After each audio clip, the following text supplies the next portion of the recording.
Hi, this is Andrew from DPS. I'm here today with Joseph, who's been calling a lot of you about some of the animal sabotage you've been experiencing. This all started off as an article that I wrote a little while back about the top 3 ways that animals sabotage your sites.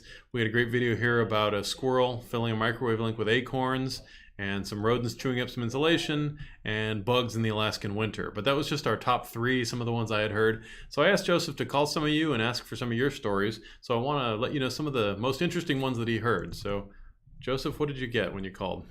Well, by far the most common thing that people reported to me was rodents feasting on fiber optic cables, and in some parts of the country, raccoons apparently had a hankering as well for fiber optic. They can probably put away quite a bit of fiber optic cabling, I guess. They did some damage. Right. Any idea why fiber optic? It just seems to be their preference? No, nobody seems to know why, but it's very common apparently. Okay. Well, what else? I know there were some snake issues. Yeah, I heard about snakes actually infesting some facilities, and there was also sometimes that they were attracted by rodents. So they did some pest control on their own, but then they became the problem. Sure. All right. And then some birds, I guess. I've got kind of every animal represented here. Yeah. I had never heard of an osprey. I actually had to research it. They're a rather large bird. They resemble a hawk.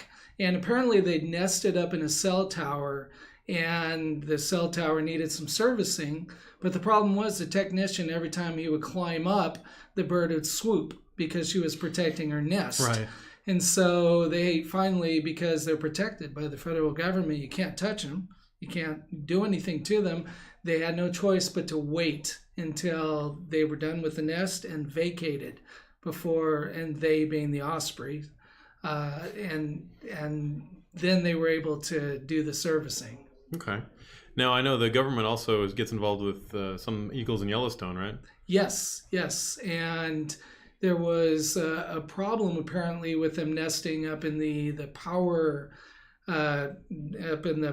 transformers, and actually bridging them with their wingspan and taking out the power. And also, obviously, that wasn't good for the eagles. So what they did was they built nest frames specifically for the eagles to nest in. Interesting. All right. And I guess this one doesn't really have to do with the Telecom site, but it was still kind of funny, huh? Yeah. A gentleman told me that some rodents apparently nested under the hood of his truck. Snake smelled them, and he came and he feasted on them. But then he got stuck. He was enlarged, and he couldn't get out. Yeah. And he died. And so sometime later, the gentleman tried to start up his truck and it wouldn't work, and he tried to open the hood to investigate. Hood wouldn't open because a snake had wedged the thing shut. So finally he ended up having to cut the hood open in order to get the snake and the mess out. All right, well, that's just a couple of the interesting things that Joseph heard. Obviously, all this relates to remote monitoring, because if you can detect that things are going wrong at your site, you can get ahead of some of these problems. A lot of them, an analog input of some kind would tell you, boy, our radio strength is declining, or I've got an issue with this microwave hop. Something before there's really a huge problem, before service goes down. So remote monitoring can help solve all of these. So please, if you've got an interesting story, I think this was kind of a fun project for Joseph to reach out to some of you and chat about these things.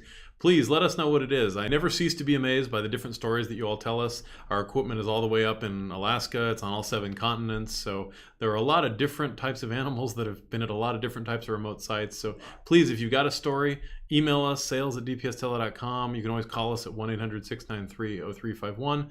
Tell us a little bit about what you've seen, and hopefully we can recommend some remote monitoring that'll help you detect and solve these problems in the future.